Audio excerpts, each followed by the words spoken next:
Hi, welcome to the Rob and Bird podcast. I'm Rob. And I'm Bird. We're here to bring hope and motivation to those in the struggle. We're in it too. We cannot afford to give up. We're basically cheerleaders. The road to success will be hard, but we want you to know you're not alone. All right, well, let's get to it, Rob. What do we have diving into today's episode? We live in a time where there's no end of distraction. There's always a new song to listen to, a new game to play, or comment to reply to. Not all distractions are bad, but they are distractions. If we want to get anything done, it's important to keep focused and stay on track. What? Are we on? No I'm kidding. Yes, I am one of those that gets pretty distracted pretty often. And yeah, with today's way of life, internet, like the social media, the constant just barrage of content that's made today and in the future, who knows how it will get.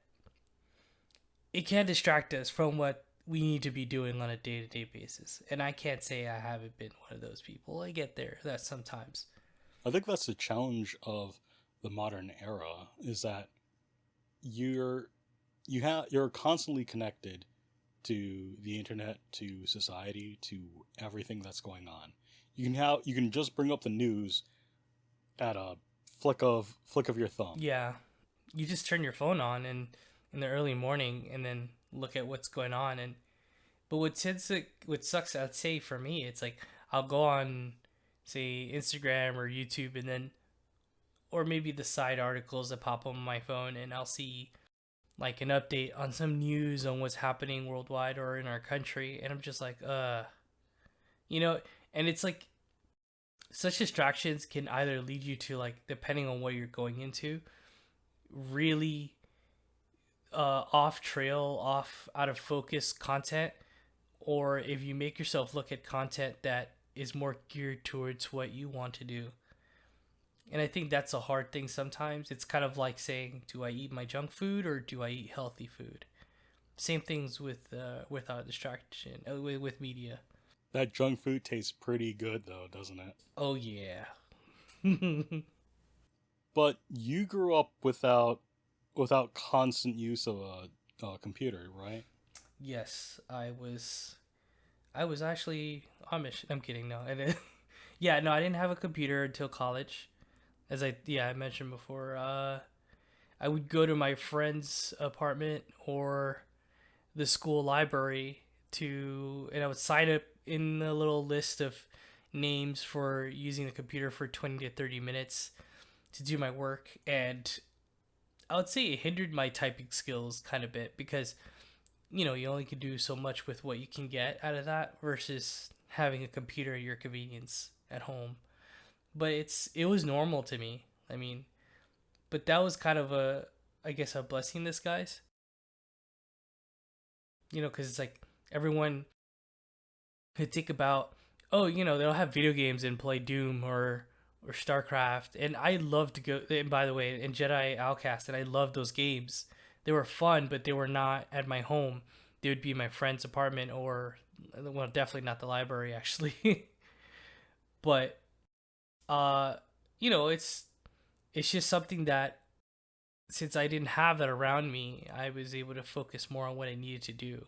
And my time was limited when I got access to a computer. I do wonder how difficult it actually is for people growing up in the age of the smartphone, because smartphones didn't exist when we were growing up. They existed just as we were getting into college. Yeah, yeah. What is it? We had the Nokia brick phones, and you play like the game you'd play at Snake and some other I stuff. had the Razer V3 when I was upstate. Oh, yeah, those are slim phones. I had the Razer, and then I don't know what happened. I think I dropped it, and I'll be honest, I missed my Nokia flip phone. I was happy to lose the Razer. It was bad that I lost it, but I actually did not like the Razer. It's terrible. It was way too big in one direction. Oh man. But now we have smartphones that are bigger than your Game Boy. Yeah, So yeah. I mean, it's. I mean, what was it? I didn't have. I had one of the. Uh, yeah, it reminds me. Like, you remember Nextels? Like, those are annoying. Like, they were loud. those were those were going around when I was in high school. Yeah, yeah. Like, So they were loud and clunky, and then people used the walkie-talkie function because it saved them money. And look, we're distracted. We're talking about phones from back in the day. So, well, but it's it's is it that related. much of a distraction because we are talking about the things that distract us way back when. Yeah, yeah. Even even during the turn of the millennia, there were still not smartphones but cell phones where you could easily ring someone up and talk to them or send a text message. I know that I've had friends who would talk about sending messages to each other in the middle of the class without even looking at it. And I'm just thinking, how do you have the time to figure out what you're typing when you're That's not even looking at the phone? actually that's so I forgot about that. Yeah, like you know what's funny? It's sad because I didn't have a phone either for a while until I had my first job at an ice cream shop called Carvel, and but I would write. Someone went like, I think I wrote a letter. You remember when we used to write notes on pieces of paper and you try to pass it to the other kid? I don't know if you've done Oh that. yeah, I was the middleman. Yeah, you're yeah. I was a sender myself, and or I'll get something. But then eventually, my friend's like, "Do you have a phone? You can text it." I was like, "No." They're like, "Oh God." It's like, damn, I'm not one of them. Um, but I had this really slim, like I can't remember the name right. It was like I think it was a Sprint. And it was a super slim phone, and I got it for free from my manager because he's gonna get rid of it, and I just had to pay the phone bill. But man, I was so careful with that thing, and it had an antenna. But I did think at the time, like when text messaging was available, and you remember at the time early, it's like you only could text a certain amount of texts a month, or else it starts charging you for the data rates. I was like, this can go a little too far, like to the point where we're so distracted that we'll be texting as we walk down the street and a car comes around, like in a Or scary manner. driving. Yeah, yeah, and driving, and I did. We were we were doing that when people were doing that when we were going to school. Yeah, I didn't think about the driving part at first, but I thought of it more like person walking the street. But I assumed we would be more careful, I guess. But I was young back then, so. But it's nuts, dude. It's so much stuff that we have that while we have so much access to information, there's so much of it that it's become more of a distraction for those who just can't handle it and just absorb and not focus on what do I need before I jump into YouTube or whatever media I'm going into. What am I going to look for? What do I need out of it? Versus entertainment, like junk TV, whatever. But Yeah, it's very difficult to not be distracted by whatever is on the news or whatever is the latest gossip or what's the news on the latest video game, what's the next single, what's the movie that's coming out. yeah, yeah, and what I think sucks is like when we get distracted by things that demotivate us from what we need to do, and also like things that like can make bad news come out where we lose faith in something or whatever, and it's a terrible thing to kind of just absorb, and it doesn't help one get motivated. And like even for me, like I'll look at stuff online and I'm like, oh man, this is not something I want to look at, and it's happening in the real world. But then I kind of just go, wait, you know what? This is not what I have to remind myself. This is not all that there is out there. There's other good things going on. It's just not being mentioned right now because this is what's popular. It's what's populating the feed. And I need to look at stuff that maybe will change the algorithm you know, that will motivate me and have better outlook on things. Um, but these are in itself can be forms of distractions from where we need to be. I mean, imagine if we had the internet when Einstein or those people back then. Imagine how much of a difference that would be, good and bad. Well, that's the time that we live in, is that there is going to be an Einstein somewhere around the world who has access to new information, Yeah. and it's a gift and a curse. But that's everything in life. There was YOLO journalism once upon a time that would distract people from quote unquote the real issues, that would dispense information that wasn't verified, and later on in history we learned that those events were false, Hmm. and they were distractions from our normal lives. But that's just the reality of the world. It's one of those things where everything old is new. The more things change, the more they stay the same, because we're still trying to catch up on the latest gossip. It's just now that gossip is no longer just contained within the village or the province. It's now a global network. Yeah. I mean, it's kind of interesting how. I mean, it's like when we're young, we think we know something that our, like, I guess, parents don't know or experience because it's a different time. But then when we get old enough, we start to reflect. We start realizing that we're on repeat of what they're going through. It's just in a different manner. It's kind of like how, like, for example, I think of the scene in the Tobey Maguire Spider-Man movie where he's talking with his uncle, and his uncle Ben tells him that he knows what he's going through. He's been where he's gone through, and that he's a teenager, and then reminds You him, don't know what I'm going through. yeah, exactly, yeah, yeah. We all think they're old, they're different age. They're not gonna understand, but to agree they can't, and it's like, and he tells him, with great power comes great responsibility, and doesn't learn it until it happens in real life. But it's like, It's a different blend of chocolate. yeah, yeah. So it's hard to relate. It's hard to just get a clear picture of understanding when you're young. But nonetheless, it's there.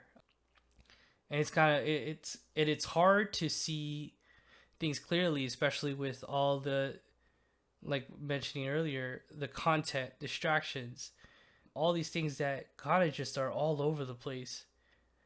Especially when you're like, you have moments where you're like, I want to lose 10 pounds. And you're like, all right. And you can put your goals down on a whiteboard or whatever, on your book or your phone. Well, maybe that's what you need to do. You need to figure out how do you keep on track, figure out what it is that you want to do. Write those things down. Put sticky notes everywhere in your room, or on your cell phone. I guess that's everyone's new wall. Yeah, yeah. But I think what I was going to mention is important too, is that write down what are your distractions. What is it that's stopping you or slowing you from your goals?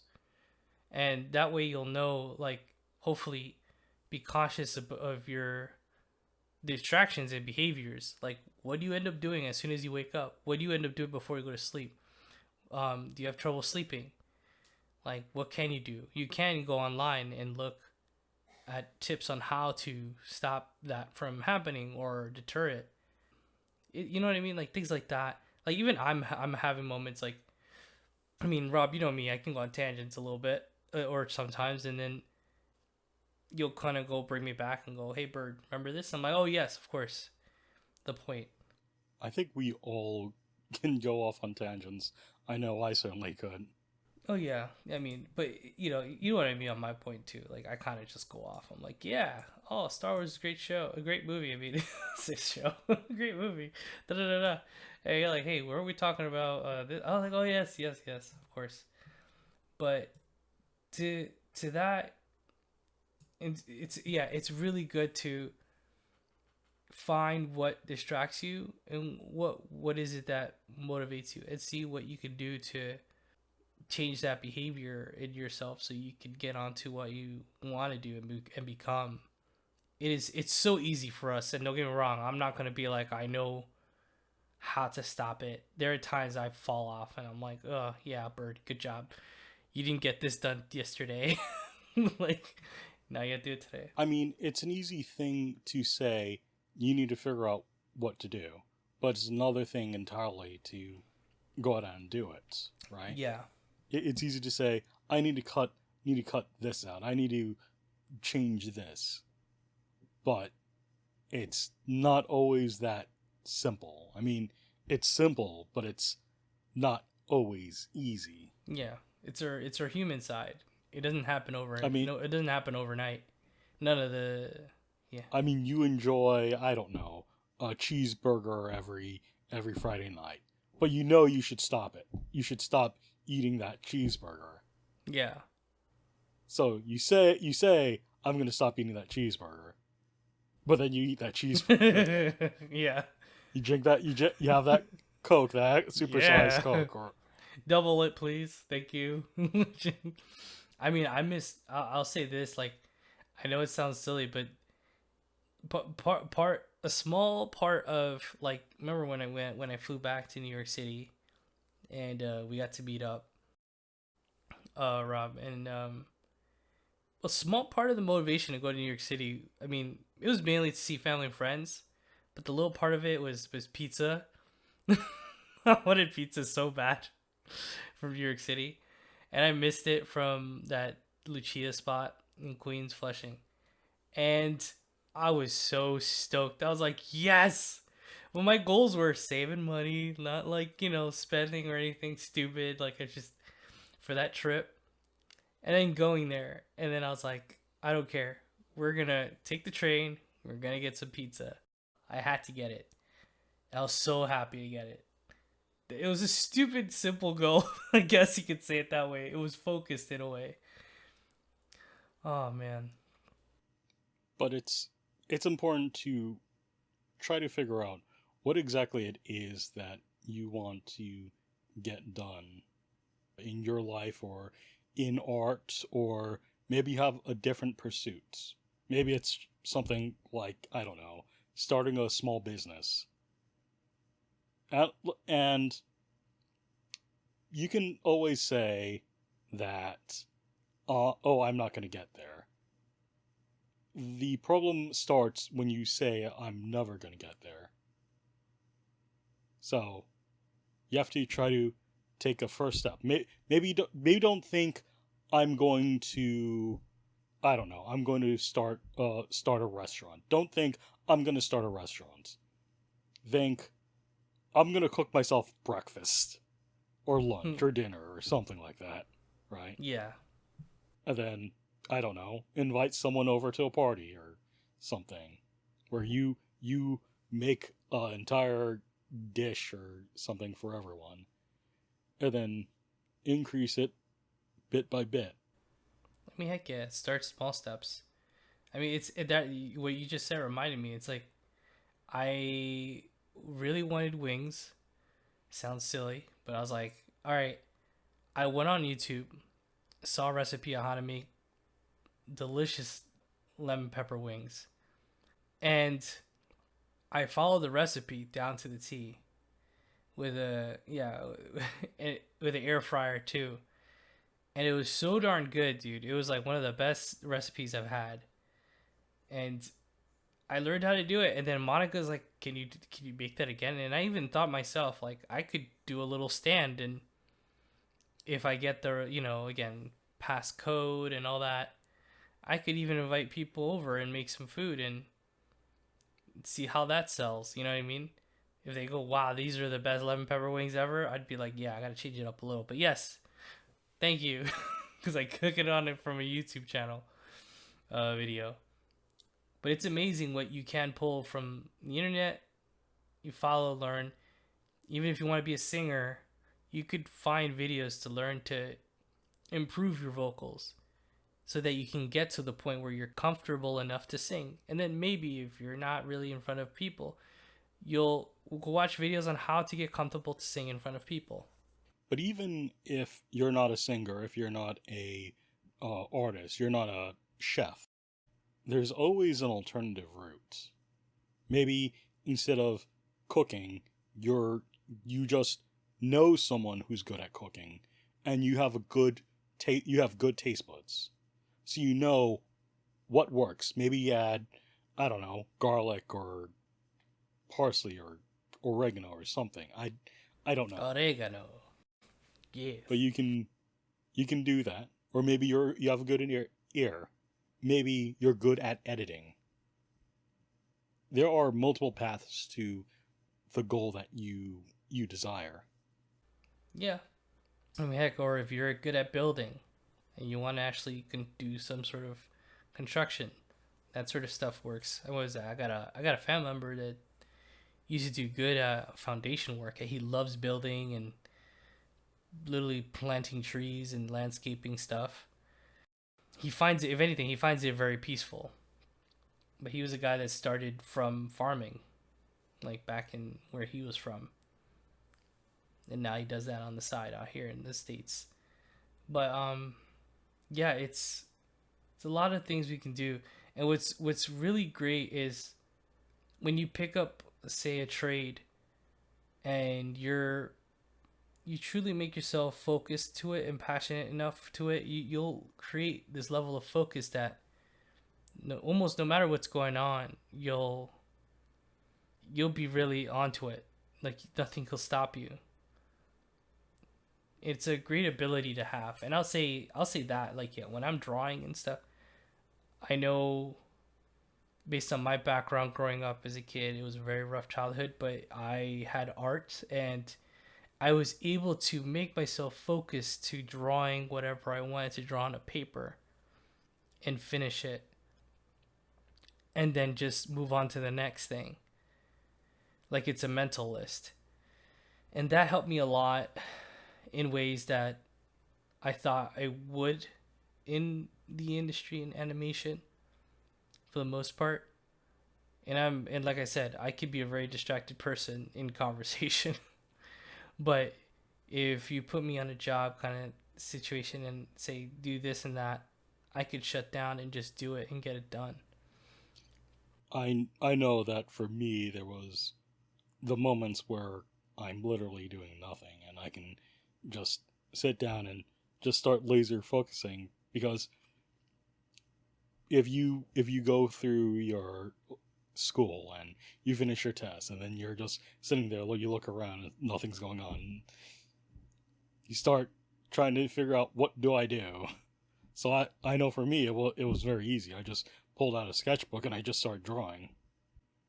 So maybe it's important to find some time to yourself where you've divorced yourself from YouTube or the movie theaters or talking to your friends on, I don't know, Discord or Skype or whatever, and just have some time to yourself. Shut off all your electronics or whatever, except for the things that you work on, because I know Bert and I, we work on electronics, so don't close your your drawing programs. Yeah. Or if you write, Google Docs, I guess, but try to limit how much you're watching of or you're looking at things, because yeah, that's it is hard. But because it's hard, but you're not wrong. You're not wrong, but it's hard. Your mind, I think everyone likes to think that they're a multitasker. I like to think I'm a multitasker because I like to think that I can do a number of different things at the same time. But even for someone as arrogant as myself. The mind works like a road. You have input and output. If there's too many things going one direction, you can't go the opposite direction. So try to figure out, if you're trying to create something, you have to limit what's going your way.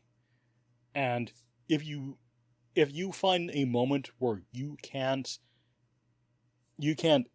have things aren't being put down on paper or being used creatively, if you're not outputting, there's nothing wrong with that.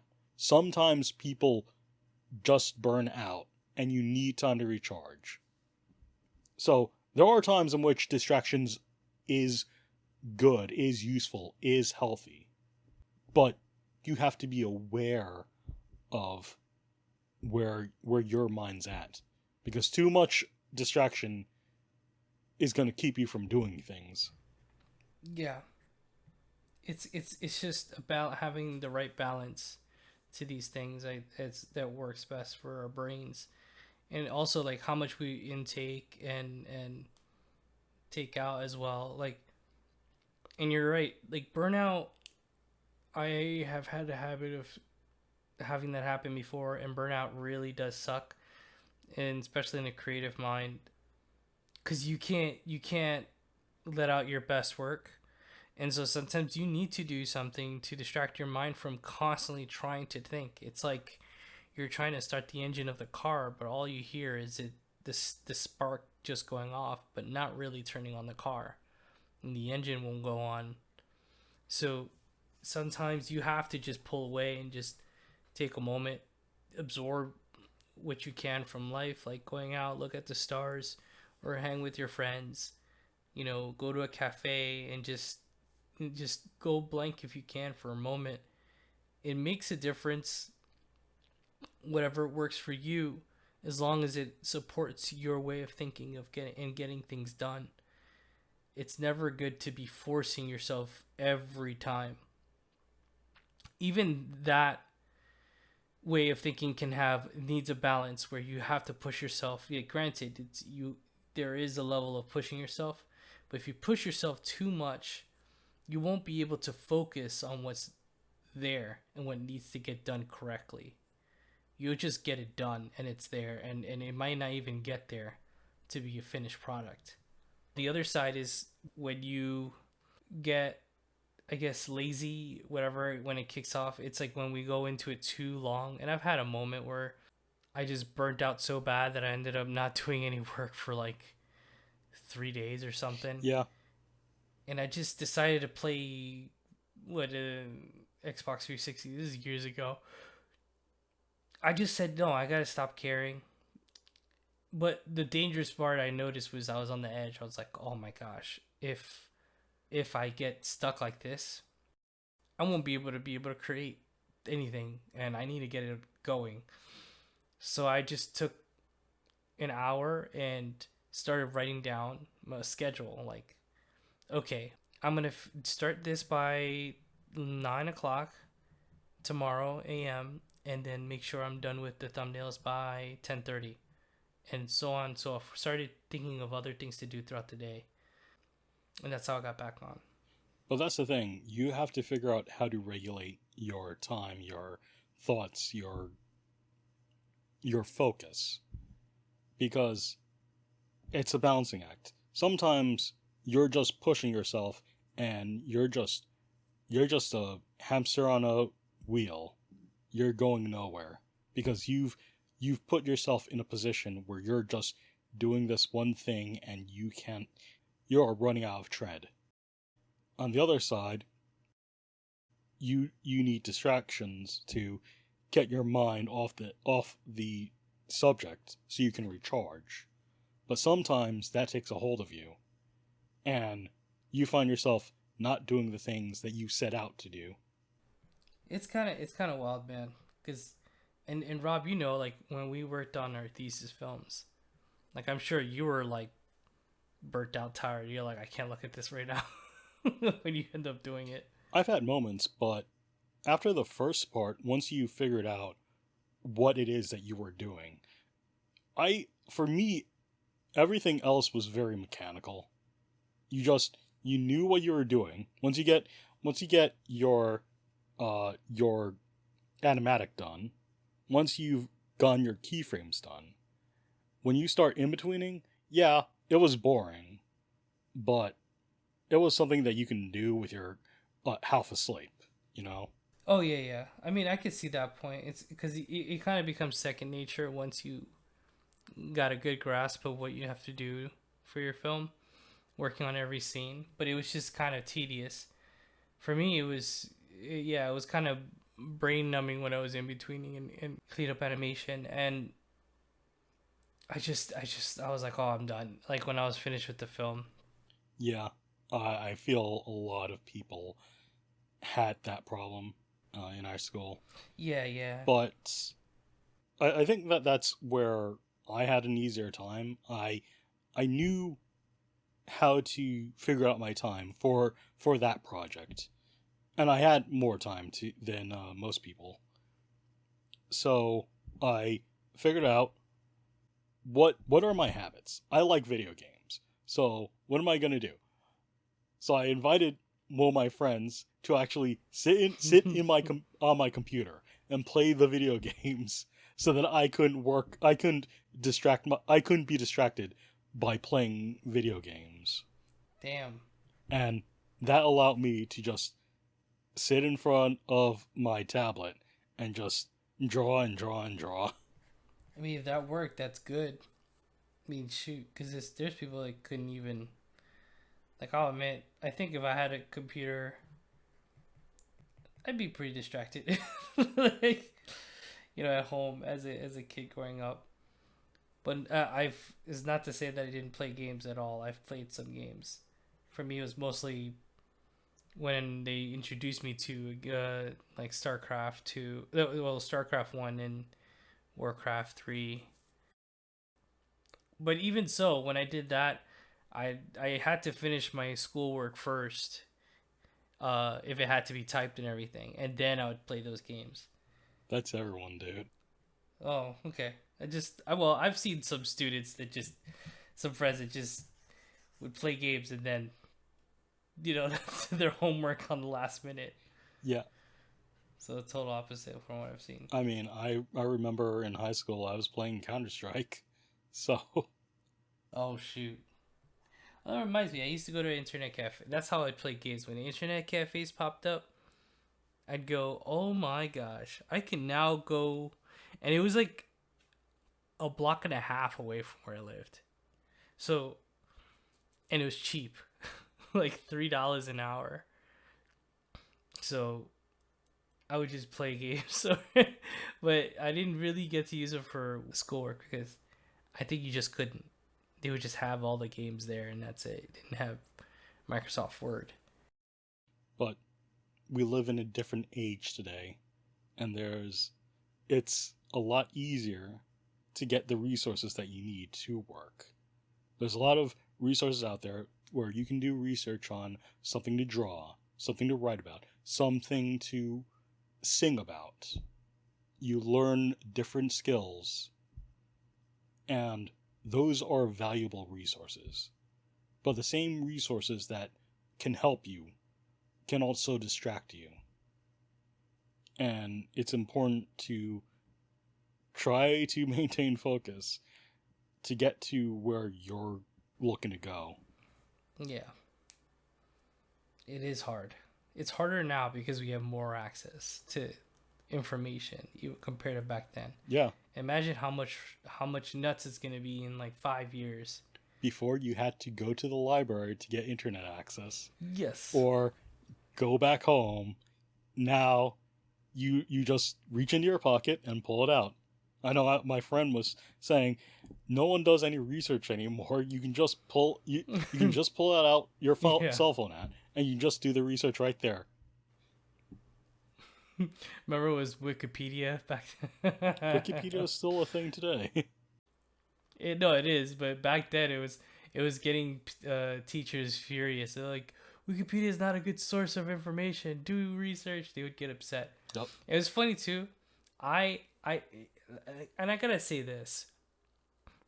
When it came to doing a report, I did once on Yayoi Kusama.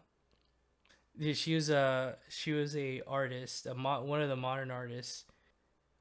She lives. I all I know is that I had to do that for a class, and while I did research about her on the internet, I went back into I felt like going back into my roots, and I went into the SVA library and I asked them, "Is there any articles and information, like physical content about her work?"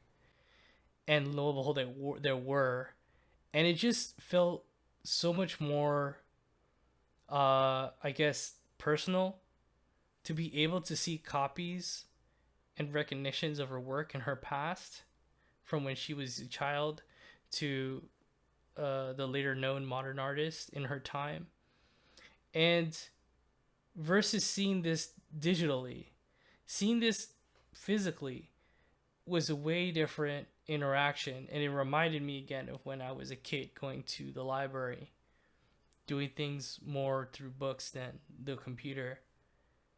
And I had such more of appreciation of her work and the story behind her work, where it came from, how it got her to where she needed to be in her career. Um, I was able to do a more in-depth presentation when it came to that class and excelled in it.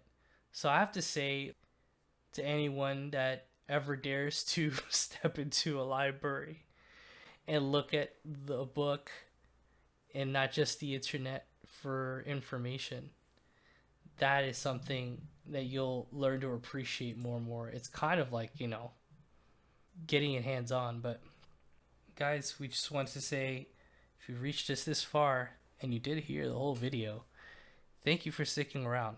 We're glad that you were focused enough to stick here to it. Not like me, I'm a distraction. But yeah, just wish you all the best in your endeavors, whoever you are. Keep going, stay focused. Until you make the unconscious conscious, it will direct your life, and you will call it fate. Carl Jung. Wish you all a great day. Like if you enjoyed this audio and video. Really appreciate your time. And if you really dig what we're putting out there, subscribe and comment if you like. And tell us what you'd like to hear more of. We wish you a great day. Take care.